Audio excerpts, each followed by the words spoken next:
चित्राणां चिन्तामणिगुणनिका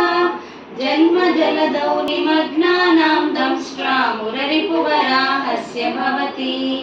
त्वदन्यपाणिभ्यामभयवरदो दैवतगणः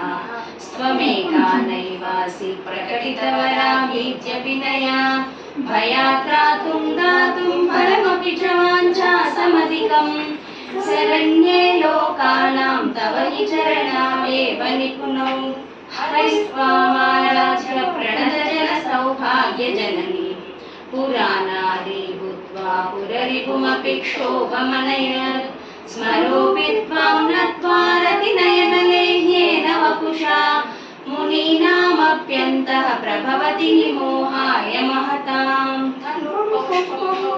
मधुकरमयी पञ्चविसिकाः वसन्तः सामन्तो मलयमरुदायोधनरदा